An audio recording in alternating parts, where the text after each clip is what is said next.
Assalamualaikum warahmatullahi wabarakatuh. Alhamdulillahirabbil alamin wa bihi nasta'in wa ala umuri dunya waddin. Wassalatu wassalamu ala asrofil anbiya'i wal mursalin wa ala alihi wa sahbihi ajmain, amma ba'du. Pertama-tama dan yang pertama, marilah kita panjatkan puji dan syukur kehadirat Allah Subhanahu wa Ta'ala yang telah melimpahkan rahmat dan karunia-Nya kepada kita semua, sehingga kita semua bisa berkumpul dalam keadaan sehat walafiat.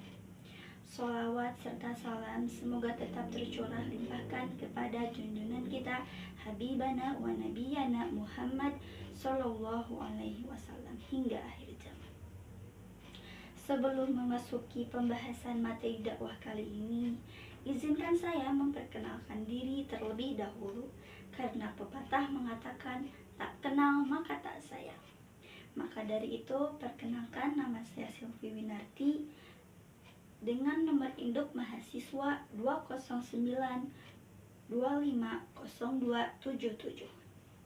Sebelum kita memasuki materi, saya mau menyampaikan satu pantun terlebih dahulu. Ke tepi sungai melihat ikan, air mengalir menyejukkan jiwa.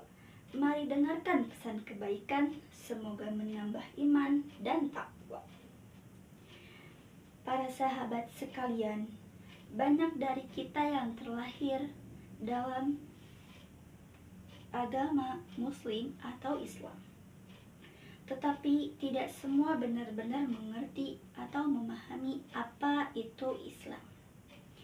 Apakah Islamnya hanya sekedar agama, atau sekedar identitas di KTP, atau bahkan hanya ritual seperti sholat, puasa, dan mengaji saja? Maka dari itu, mari kita bahas satu persatu pembahasan tersebut.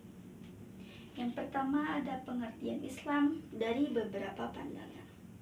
Yang pertama, secara bahasa, Islam berasal dari kata aslama yang berarti berserah diri, tunduk, dan patuh kepada Allah.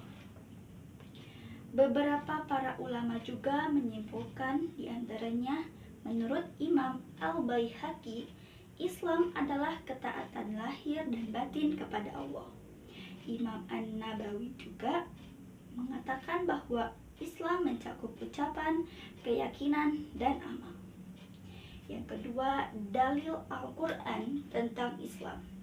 Yang pertama terdapat dalam Quran Surat Ali Imran ayat 19, yang artinya sesungguhnya agama yang benar di sisi Allah hanyalah Islam. Yang kedua terdapat dalam Quran Surat Al-Ma'idah ayat 3, yang artinya pada hari itu telah aku sempurnakan untuk kalian agama kalian.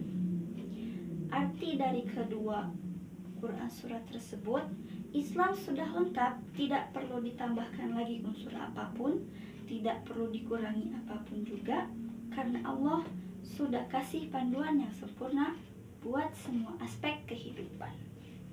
Yang ketiga, contoh Islam dalam kehidupan sehari-hari. Yang pertama, dalam terapan pergaulan. Islam mengajarkan bagaimana sopan santun kepada teman, guru, bahkan kepada orang tua. Karena salah satu pepatah pun mengatakan bahwa orang yang beradab sudah pasti berilmu, tapi orang yang berilmu pun belum tentu beradab. Salah satu ungkapan Arab yang berbunyi al-adabu fauqal ilmi, yang artinya adab lebih tinggi dari ilmu, yang menekankan pentingnya akhlak dan etika mendahului ilmu, karena tanpa adab, ilmu yang kita pelajari sehari-hari bisa disalahgunakan atau menjadi sia-sia. Yang keempat, bagaimana cara agar lebih mudah mengamalkan Islam dalam kehidupan sehari-hari. Yang pertama, mulai dari hal-hal kecil, bukan dari hal yang sempurna. Seperti contohnya, sholat tepat waktu, kurangi berkata kasar, membaca Al-Quran minimal 1 ayat sehari. Karena konsisten kecil lebih baik daripada niat besar yang tidak jalan. Yang kedua, jadikan Islam sebagai kebiasaan. Contohnya, ucapkan bismillah sebelum memulai, membiasakan membaca hamdalah atau alhamdulillah saat selesai, sedekah setidaknya sedikit setiap minggu, dan melaksanakan senyum dan sapa kepada orang-orang di sekitar. Sekian mungkin yang dapat saya sampaikan dalam dakwah kali ini. Selebihnya mohon maaf apabila ada kesalahan. Wabillahi taufiq wal hidayah. Wassalamualaikum warahmatullahi wabarakatuh.